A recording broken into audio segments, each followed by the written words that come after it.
Si nous avons lu les deux passages de Samuel, 1 Samuel 16, 11, 13 et 2 Samuel 7, 8, c'est que selon toute apparence, nous allons avoir passablement affaire avec David au cours de notre étude. Nous trouvons dans le cadre de cette vie à peu près tout ce que nous avons besoin de savoir sur la signification de l'onction. Nous n'arriverons jamais au cours de ces messages à épuiser les leçons que la vie de David tient encore en réserve. Mais je suis sûr qu'il y a dans son histoire, dans son expérience, des données extrêmement précieuses sur lesquelles Dieu cherche à attirer notre attention, justement à propos de l'onction. Il nous est parlé de l'onction de David avec beaucoup de précision. Si vous relisez le chapitre 16 de 1 Samuel, vous verrez que son onction eut lieu après que Dieu eut définitivement rejeté Saül.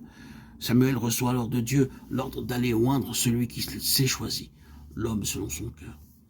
Il est clair qu'à ce moment, le début du chapitre nous le dit, Samuel n'a pas encore pris son parti de ce qui vient d'arriver à Saül.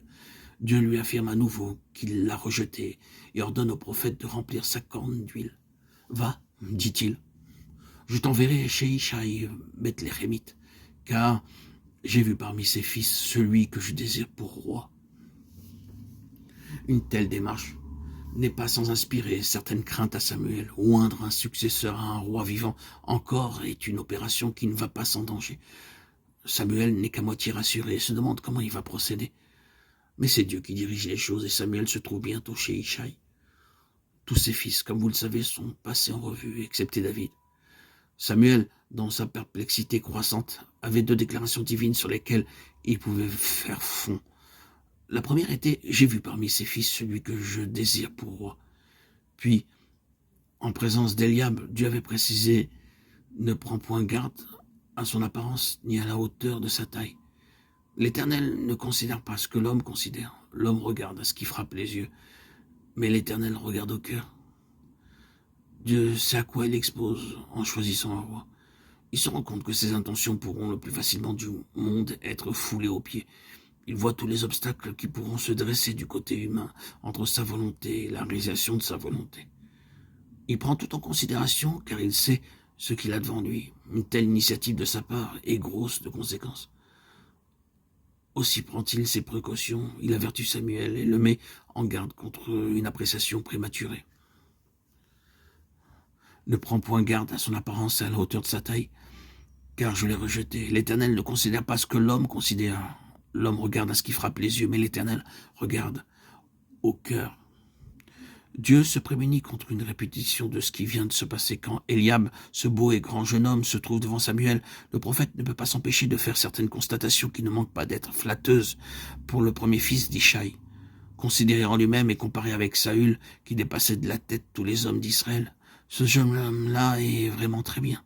Et le danger pour Samuel est de se laisser influencer pour ce qu'un homme est en lui-même et de ne voir chez un candidat donné que les traits qui sont de toute évidence de nature à le recommander à son peuple. En effet, on ne manquerait pas de dire, en voyant Eliab après Saül, il fait tout à fait bonne figure. Tout l'arrière-plan de cette affaire est dominé par ce danger, un choix qui serait déterminé par le fond naturel, les ressources propres de l'élu, qui se recommanderait ainsi, parce qu'il est en lui-même. Et pendant que Samuel apprécie, Dieu est en train de rejeter toutes ces belles qualités. Si beaux et si grands que soient les fils d'Ishaï, Dieu élimine l'un après l'autre tous les candidats qui portent en eux-mêmes leurs recommandations. Ce n'est pas cela qu'il veut.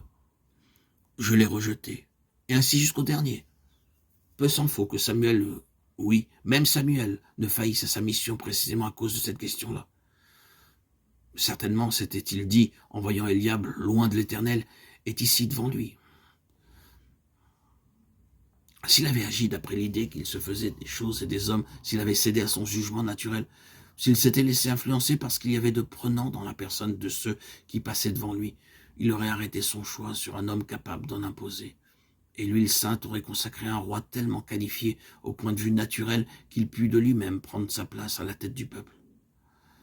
En rejetant sans merci les 7 fils d'Ishaï, Dieu rejette avec eux le principe qu'ils représentent. Jusqu'au dernier des 7, Dieu se montre opposé à tout ce qui a quelque chose, quelque valeur propre, d'extérieur, de façade et qui se recommande de soi-même à l'homme naturel et même à l'homme religieux. C'est qu'aussi Comme nous l'avons déjà remarqué, Dieu ne veut pas voir se répéter l'expérience qu'il vient de faire avec Saül. Il l'a rejeté, il ne veut rien désormais d'un homme qui porte sur sa personne sa propre lettre de crédit. Quant à David, personne ne pense à lui. Il garde les brebis. Mais Samuel se souvient sans doute de la parole que Dieu a prononcée. J'ai vu parmi les fils d'Ishaï celui que je désire pour roi. Sont cela tous tes fils? J'en ai bien encore un, mais je n'ai pas pensé que cela valût la peine de le faire venir. Il a plus l'habitude des moutons que n'importe quoi d'autre, mais il est là-bas avec les troupeaux. Autrement dit, il est le plus petit, le plus insignifiant. Et ce n'est pas la peine de l'amener. J'ai pensé qu'il pouvait aussi bien rester là-bas. Envoie le chercher, car nous ne nous placerons point qu'il ne soit venu ici. En prononçant cette parole, qui sait, peut-être Samuel lui-même n'avait-il pas beaucoup d'espoir. Quelle situation embarrassante. Ainsi,